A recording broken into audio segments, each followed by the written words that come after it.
As Papua New Guinea increases its association with other countries and diversifies businesses, so is our need to train Papua New Guineans to be in the lead to help facilitate such dealings.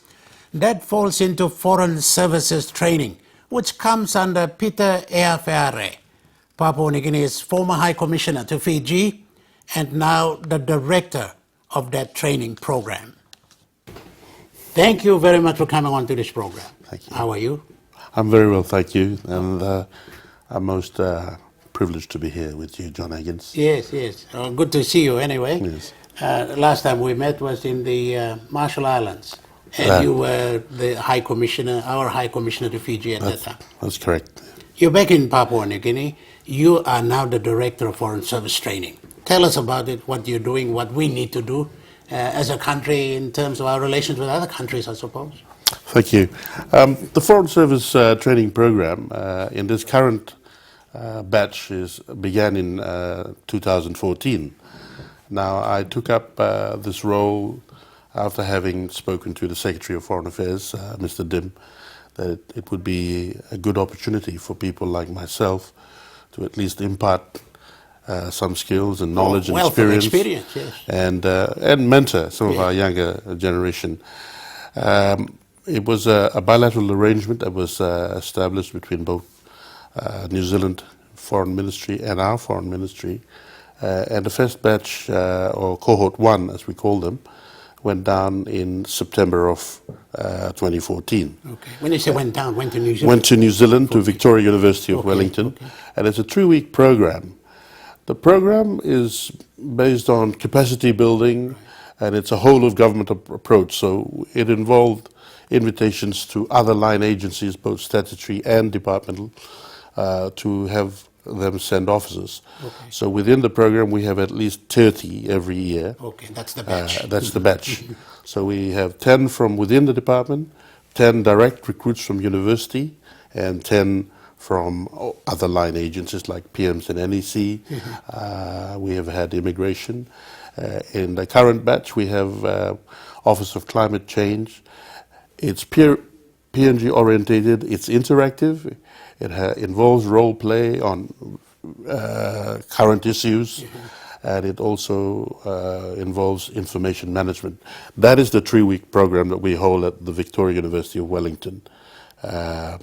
I have just come back on the 20th of March with the 3rd cohort, and the final cohort will be next year. All right. So how long does it take in total for them to pass out?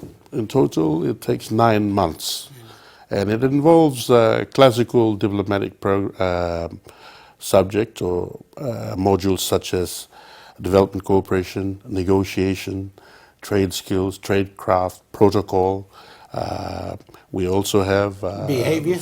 Of course. Ethics, behavior? Comportment, as we would want to describe it, because it encompasses how you conduct yourself as a foreign service officer, even to the nitty-gritties of holding a drink for 30 minutes. Wow. It may be a joke, but the fact is you're not there to drink, you're there to hold diplomatic intercourse, social engagement, and part of it involves our overall theme of PNG connectivity. How do we engage with outside foreign partners who can, from whom we can accrue benefits and other experiences that would be useful for our country. Behavior, how we articulate, all of those things. You've been in foreign service for over 20 years. Is that the kind of training you went through, or is it a little different? I did go through an earlier program, and the then Secretary Dim was also then in charge, and it was through the Commonwealth Fund for Technical Cooperation. It was an 18-month program, which involves similar subjects, including French and Bahasa Indonesia. We also had programs involving the University of Papua New Guinea with their law faculty on law of the sea and international law.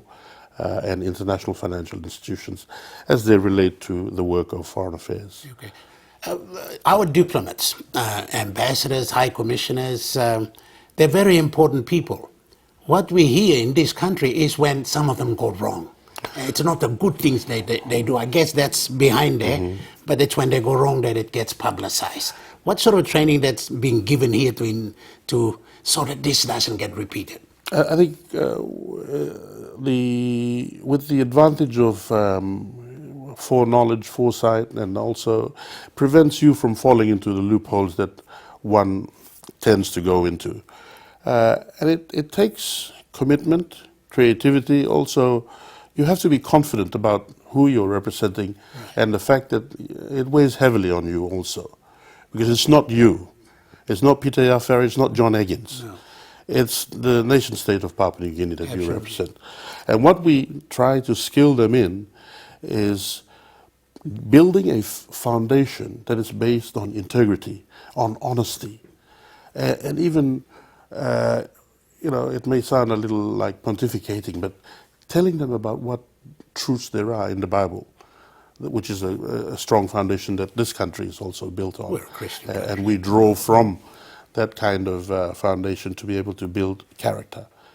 So that people look at you and say, oh, PNG does produce good diplomats. And I think there's more of us who are willing to portray an image that is refreshing, that is outward-looking, that is engaging, and that is also Papua New Guinean, that others are gravitated towards. And I think that's basically how I feel for myself as a long, having had this experience, that I should at least teach them pathways that they should not fall into, and teach them skills that they should also build on. Yes, yes. All right. We are, in fact, in the next couple of years, where there's the ACP, there's the APEC. These are important international events taking place in this country. We're privileged. And I guess the Foreign Service, people involved in Foreign Service, need to raise the bar a little bit here. What do we need to do? What we've done is, in this particular program, we've targeted 2018 as the major event. Okay. We've now got, if you like, pre-events that are leading up to it. We've had the South Pacific Games, we've had the forum last year, and the success of it is also logistic support and liaison support. And we've had all of our young cohorts in Cohort 1 and Cohort 2 who have engaged in those activities. We've also had some APEC meetings. And I think what is important is that, apart from watching their P's and Q's, observing and being able to respond as and when you're required. The French call it savoir-faire, knowing what to do at the right time. And I think this is important for our young diplomats. And when they are trained into it, it becomes habit and practice over time. Okay. And that's what we try to build them in a wholesome way, rather than, all right, this is what you do, and then it's fragmented. Yeah, it's rigid. And it's restrictive. Okay. But they must apply flexibility, which this program also entails. Okay. We are running out of time. Just one question. You've been our High Commissioner in Fiji for 9-10 years or so. What was the high point? What period? What do you think was a pressing time for you there, and what was the high point for you there? Well, let me put it this way. It was my first posting as a head of mission after almost 20 years as a senior foreign service officer. Okay. I left Foreign Affairs in 2000 and joined the PM's department, where I was there and set up the International Relations Unit. Right. In February or March of 2005, I was appointed as High Commissioner to Fiji. I arrived when there were situations on Bougainville involving 8 ex-Fiji Military Forces soldiers. I arrived at a time where we were also on a cusp of a new economic dynamics, as I describe it, with our region and especially with Fiji, in trying to at least push the envelope further on development, social, cultural and political endeavors that we were looking at. And I arrived at a time where also there were rumors about corruption, rumors about government not being in a proper standing, and rumors of a coup. And I arrived before the coup, stayed during the coup, and the highlight of which was that I became Dean of the Corps when it mattered, and I chaired the joint working group. This is the joint working group between the Pacific Island Forum and the Fiji government, where we engaged for 39 meetings until Fiji decided to withdraw because they felt that it was like a kangaroo court, amongst other things.